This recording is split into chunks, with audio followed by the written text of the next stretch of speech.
বাংলাদেশে আর কাউকে চাঁদাবাজি করতে দেওয়া হবে না ইনশাআল্লাহ। আজ ইসলামী ছাত্র আন্দোলন বাংলাদেশ নাগেশ্বরী থানা শাখার থানা সম্মেলন অনুষ্ঠিত হয়। সম্মেলনের আনুষ্ঠানিকতা শুরু হয় পবিত্র কালামে পাক তিলাওয়াতের মাধ্যমে। الدنيا بمصابيح وجعلناها। সম্মেলনে বক্তব্য রাখেন ইসলামী আন্দোলন বাংলাদেশের বিভিন্ন অঙ্গ সংগঠনের দায়িত্বশীল বৃন্দ।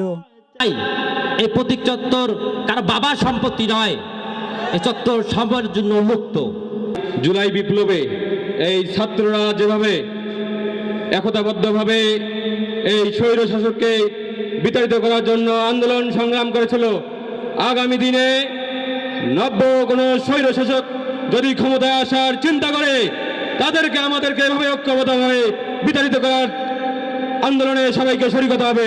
পূর্বের কমিটি বিলুপ্ত ঘোষণা করেন ইসলামী ছাত্র আন্দোলন বাংলাদেশ কুড়িগ্রাম জেলা শাখার সংগ্রামী সভাপতি কাজীউল ইসলাম। সম্মেলনে প্রধান অতিথি হিসেবে উপস্থিত ছিলেন ইসলামী আন্দোলন বাংলাদেশের কেন্দ্রীয় সাংগঠনিক সম্পাদক ও ইসলামী ছাত্র আন্দোলন বাংলাদেশ কেন্দ্রীয় কমিটির সাবেক সভাপতি অ্যাডভোকেট এম হাসিবুল ইসলাম।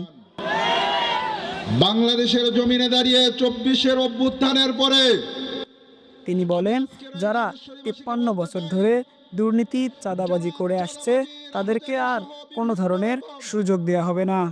জায়গা যারা অফিস আদালত যারা দখল করেছে, আমি তাদেরকে স্পষ্ট বলতে চাই, বিগত 53 বছরে আপনারা যা করেছেন, আপনারা হুঁশিয়ার হয়ে যান। কথা ঠিক কিনা বন্ধুগণ?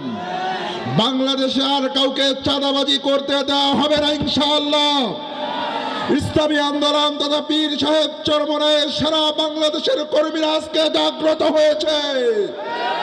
আগামী দিনে ইসলামী সরকার ছাড়া অন্য কোন চাঁদাবাজ দুর্নীতিবাজ কাউকে ক্ষমতায় যেতে দেওয়া হবে না ইনশাআল্লাহ।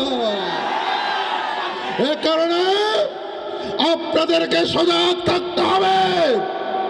নাগেশ্বরীবাসীকে আমি বলতে চাই, আগামী দিনের মার্কা হবে হাত পাখা মার্কা। কথা ঠিক কিনা বন্ধুগণ? এবং নতুন কমিটিতে কে এম এম আবুল হাসানকে সভাপতি, আখতারুজ্জামান আব্বাসীকে সহসভাপতি ও সাধারণ সম্পাদক মোহাম্মদ রিজাউল করিম রিজার নাম ঘোষণা করেন। 2025 সেশনের জন্য নতুন কমিটির নাম ঘোষণা করছি। সভাপতি হিসাবে কে এম আবুল হাসান, সহসভাপতি হিসাবে আখতারুজ্জামান আব্বাসী, সাধারণ সম্পাদক হিসাবে রেজাউল করিম, সাংগঠনিক সম্পাদক হিসাবে রবিউল ইসলাম। আল্লাহ রাব্বুল আলামিন। আল আমিন রনি, ডেস্ক রিপোর্ট, তৃণমূল।